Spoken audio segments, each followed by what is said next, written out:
Traemos aquí este monográfico que es sobre el centenario de la Revolución Rusa. Voy a comentar un poco qué es Crónica Popular y luego le paso la palabra a Pilar para que hable de su parte, la emancipación de la mujer y la Revolución Rusa, y luego hablaré yo del tema de la lucha por la paz. Aquí en el artículo es el Tratado de Brest-Litowsk. Bueno, Crónica Popular es un semanario digital que nace en 2011, pues un poco para colaborar en este mundo que algunos llamamos de la contrainformación, ¿no? Ya sabemos que los medios convencionales, sea prensa, sea televisión, como obedecen a la voz de su amo, que son poderes económicos, poderes políticos en algún caso, y entonces, bueno, pues nos venimos a sumar un poco a voces de la izquierda pues un poco transformadora, que presta su voz a la ciudadanía y a la clase trabajadora, ¿no? Yo creo que todos hemos visto y hemos contemplado a lo largo de muchos años pues la trompetería que precede a todas las guerras que el capitalismo necesita. Ya, luego hablaré un poquito de esto más, ¿no?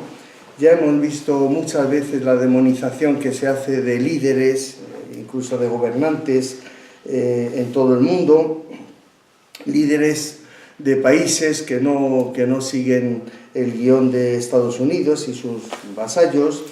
Y bueno, ¿cuándo se demoniza a estos líderes? Cuando se va a agredir a esos países, ¿no? Bueno, para todo esto es necesaria la colaboración de un aparato mediático importante, que es lo que forman los medios convencionales, ¿no?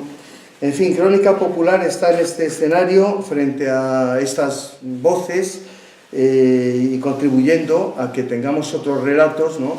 Que sirvan de contrainformación a la intoxicación informativa que recibimos, ¿no? También tenemos el propósito de contribuir a forjar una unidad de la izquierda real. Eso está más complicado quizás, pero bueno, ese es el propósito.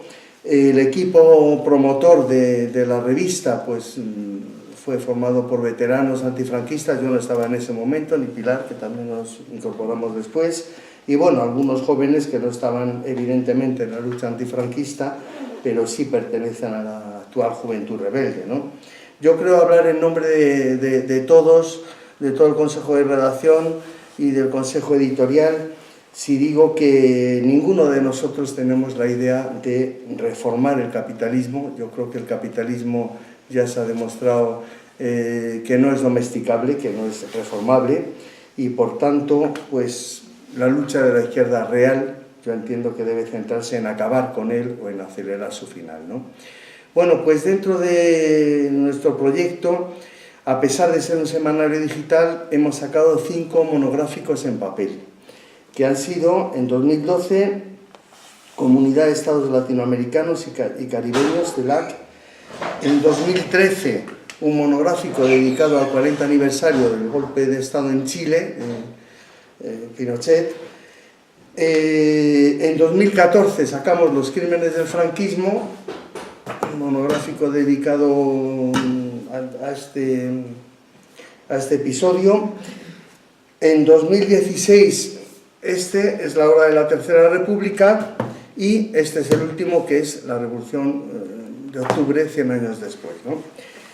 Evidentemente, ¿por qué un número especial dedicado a la Revolución de Octubre? Bueno, pues porque entendemos que como un medio de izquierdas, pues no debíamos dejar de pasar esta oportunidad, ¿no? Entonces voy a comentar un poco cuál es el contenido del monográfico. Hay una introducción del director de la revista, Rodrigo Vázquez de Prada, en la que resalta el papel fundamental desempeñado por esta revolución y analiza sus consecuencias y enseñanzas. También le sigue un artículo de Francisco Erice, profesor de Historia Contemporánea en la Universidad de Oviedo, donde recorre las etapas que atraviesa la revolución. También se refiere a la Revolución Burguesa de 1905. También tenemos una entrevista con Josep Fontana, que hace la compañera del Consejo de Redacción, historiadora María Rosa de Madariaga.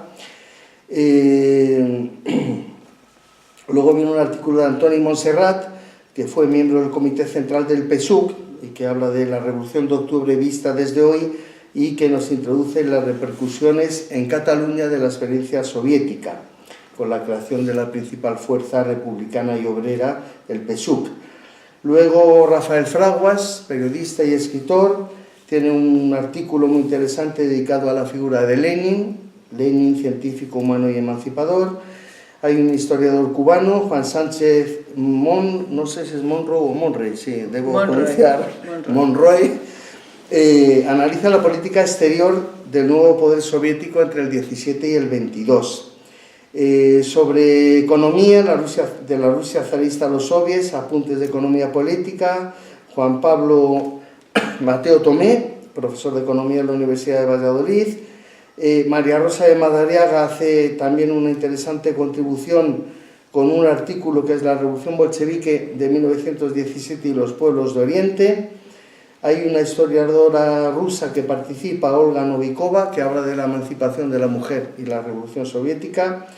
Y bueno, no me extiendo mucho más, el teatro, el cine y el ballet también son tratados por personas bastante relevantes, y un artículo dedicado a la educación de Enrique Díez Gutiérrez, es un profesor de la Universidad de León que es coordinador para educación de Izquierda Unida Federal. Y luego hay un artículo de Jaime Axel Ruiz sobre, que comenta 12 libros imprescindibles sobre la Revolución Rusa. Bueno, pues efectivamente yo el artículo que he desarrollado aquí en el monográfico es la revolución y la lucha por la paz y el tratado de Brest-Litovsk. Bueno, yo no soy un gran especialista en la Revolución Rusa, pero sí, cuando se me encargó este artículo, sí me seducía hablar un poco de el marco de la lucha por la paz como detonante o como facilitador de la revolución, y luego pues una reflexión más amplia en un marco en el que yo creo que el socialismo necesita para desarrollarse la paz, y el capitalismo ha necesitado siempre desde su inicio y sigue necesitando la guerra. El capitalismo sin guerra se hunde. Eso es lo que yo pienso, ¿no? Entonces haré una referencia rápida al tratado de Brest-Litovsk y luego pues compartir estas reflexiones con ustedes o con vosotros, ¿no? El estallido de la Revolución Rusa ya tiene lugar en un país que está muy agotado por 3 años de guerra, donde ha habido 3 millones de muertos aproximadamente, más de 4 millones de heridos. Ese país ya está extenuado, efectivamente. Perdón, porque tengo la garganta bastante tocadilla, ¿no? Bueno, efectivamente en el escenario lo que ha comentado Pilar, se produce el Día de la Mujer Trabajadora, esta huelga y esta manifestación tan grande a la que se unen los hombres también, y que provoca en 3 o 4 días la abdicación del zar. Abdicación que produce un vacío de poder que es inmediatamente ocupado por un gobierno provisional encabezado por Kerensky, y que pretende seguir todavía con la Primera Guerra Mundial. Claro, esta continuación de la guerra provoca o sigue aumentando un malestar social que ya estaba, efectivamente, porque faltaba paz, porque faltaba pan, porque había hambre y porque ya era una situación bastante insostenible, ¿no? Muchas gracias.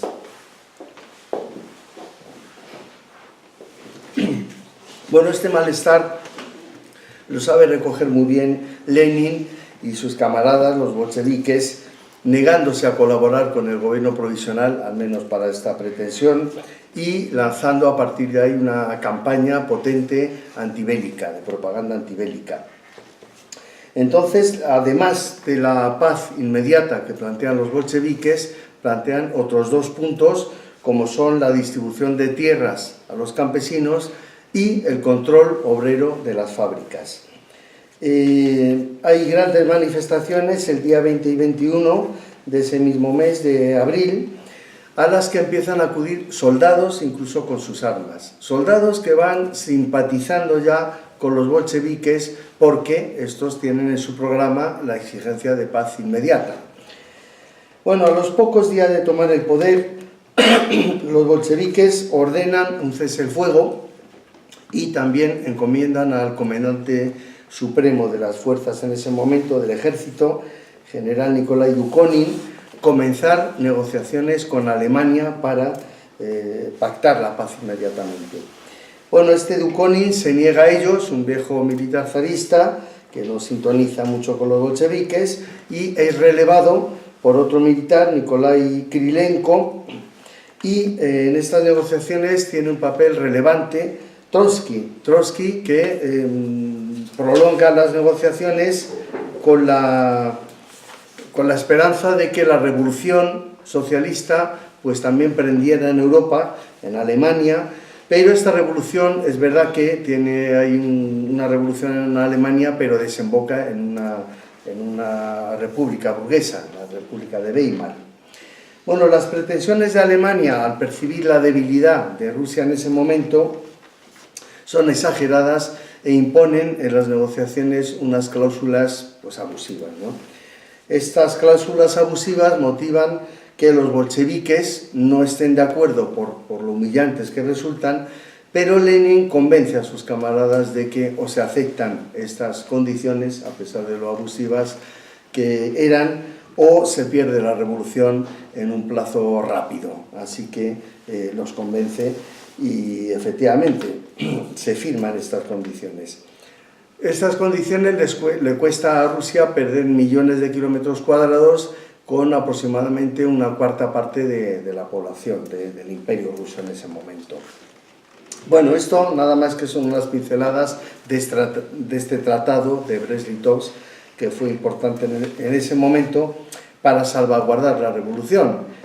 Pero efectivamente, como adelantaba, quisiera hacer una reflexión un poco más amplia, primero sobre el papel de, efectivamente, la lucha por la paz o la oposición a la guerra como detonante de la revolución rusa, pero más aún sobre la relación que decía antes, ¿no? El capitalismo y la guerra y el socialismo y la paz.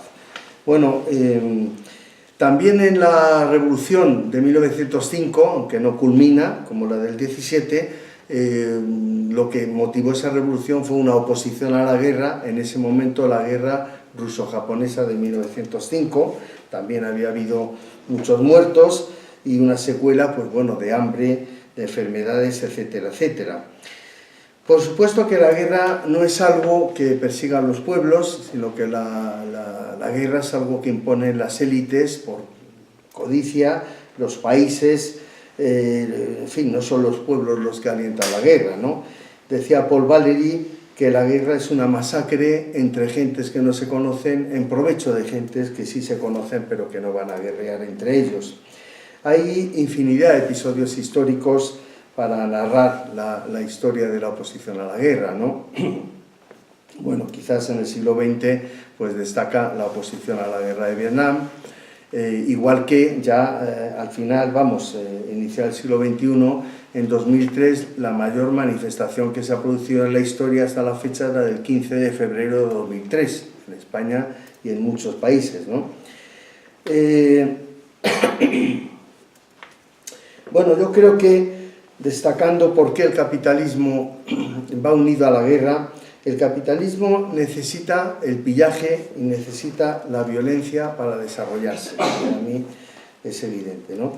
Y esto se entiende muy bien estudiando, pues, en fin, la revolución industrial y el colonialismo y la esclavitud, cómo nace, cómo emerge el capitalismo y con fuerza en esas condiciones. Sigue habiendo esclavitud, aunque está teóricamente abolida. De hecho, para finales de este mes hay prevista una conferencia internacional contra la esclavitud en Madrid. Además del pillaje y el saqueo que necesita el capitalismo continuamente, hay otro factor, es que el capitalismo no puede permitir que el socialismo pueda desarrollarse en ningún país, ¿no? Por eso la Constitución de Weimar, que sirvió de modelo de la Segunda República Española, por eso el Estado del Bienestar, que se apresuraron a poner en marcha los países europeos una vez terminada la Segunda Guerra Mundial.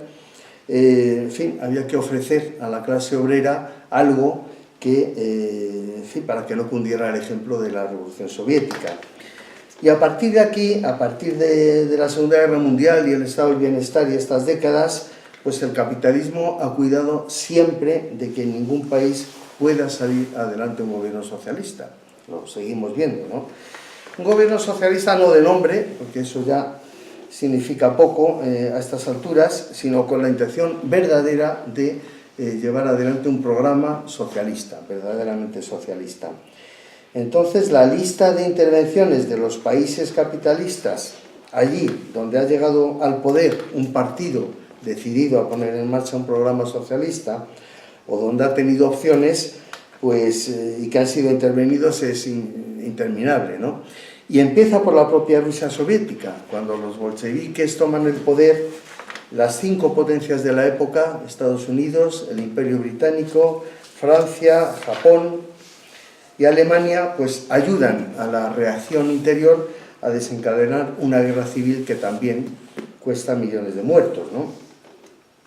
Pudiera pensarse que esta intervención podría estar justificada dado que se había tomado el poder por la fuerza, aunque realmente un detalle curioso que me encontré preparando el artículo es que cuando se hizo la película Octubre, el rodaje del asalto al Palacio de Invierno tuvo más heridos que la situación real del asalto, ¿no? O sea que no fue tan violento como quizá podamos tener en la imagen, ¿no? Bueno, entonces decía, a partir de la Segunda Guerra Mundial, allí donde ha habido un partido socialista o comunista que pudiera llegar al poder por las urnas, allí ha estado el capitalismo, y en las últimas décadas, desde luego encabezado por Estados Unidos, como cabeza del imperio capitalista, pues a desestabilizar países, a asesinar líderes, incluso gobernantes, el caso de Lumumba, por ejemplo, y países como Irán en 1953, o Guatemala en el 54, o Brasil, que ahora está también en el candelero, o Vietnam o Indonesia en los años 60, Chile en los años 70, y un larguísimo, etcétera, han probado en carne propia las operaciones criminales de la CIA, de la OTAN, de los marines, ¿no? El año pasado, hace no sé si llega el año, Oliver Stone, que recibía un premio de un gremio de escritores en Estados Unidos, decía lo siguiente, cito literalmente: en las 13 guerras que hemos comenzado durante los últimos 30 años y los 14 billones de dólares que hemos gastado y los cientos de miles de vidas que han perecido en esta tierra, recuerden que no ha sido un líder, sino un sistema, ambos republicano y demócrata. Todos sabemos que hemos intervenido en más de 100 países con invasiones, cambios de régimen y caos económico. Quiero decir, no es necesario acudir a Marx, a Lenin, a Rosa Luxemburgo, ni siquiera a autores actuales que son señaladamente anticapitalistas, ¿no? Importantes voces dentro del capitalismo encontramos que efectivamente ponen de relieve la relación entre capitalismo y guerra. Leo algún testimonio, ¿no? Hace unos años, Thomas Friedman, que fue consejero de Madeleine Albright, que fue secretaria de Estado con Bill Clinton, decía: la mano invisible del mercado no funcionará jamás sin un puño invisible. McDonald's, las hamburgueserías, no puede extenderse sin McDonnell Douglas, el fabricante del F-15. El puño invisible que garantiza la seguridad mundial de las tecnologías del Silicon Valley es el ejército, la fuerza aérea, la fuerza naval y el cuerpo de marines de Estados Unidos. Yo creo que así se impone el capitalismo. Como decía Unamuno, venceréis, pero no convenceréis. Una cosa es estar legitimado y persuadir con razones, y otra cosa es vencer por la fuerza. En el libro Un mundo sin guerras, de Domenico Lo Surdo, que es un filósofo comunista muy relevante en los últimos años, bueno, pues en él cita también a otro alto cargo de Bill Clinton, secretario del Tesoro, un tal Lawrence Summers, que reconoce literalmente: fuera de la guerra no se ve cómo la economía mundial, se refiere a la economía occidental, claro, puede salir de la crisis y recobrar impulso. Y este mismo autor, Summers, menciona en un libro publicado recientemente, en 2014, cómo en los años 30 había previsto un largo estancamiento de la economía estadounidense que sale de ese estancamiento gracias a la Segunda Guerra Mundial, evidentemente. Bueno, entonces yo, que voy a ser muy breve, yo creo que la idea mía es el capitalismo sin guerras se hunde, por eso la causa de la paz, resalta lo zurdo, está estrechamente relacionada con la lucha contra el capitalismo. La democracia dentro del capitalismo permite que haya partidos socialistas y partidos comunistas, siempre y cuando, si llegan al poder, no lleven a cabo un programa socialista, pues si no, entonces, mal, ¿no? Así que con la perspectiva que tenemos, pasado un siglo de la Revolución Soviética, yo creo que sí puede haber 3 puntos claros por mi parte. En primer lugar, que fue el acontecimiento más importante del siglo XX, ¿no? En segundo lugar, que lo que llamamos estado del bienestar en Europa no fue más que un intento desesperado del capitalismo de parar que la revolución pudiera aprender en otros lugares, ¿no? Y en tercer lugar, que el lema socialismo barbarie que popularizó Rosa Luxemburgo sigue siendo tan actual como lo fue hace un siglo. Yo lo dejo aquí, pero ser breve y si os parece, queréis algún coloquio, alguna pregunta, yo creo que sería lo mejor. Muchas gracias.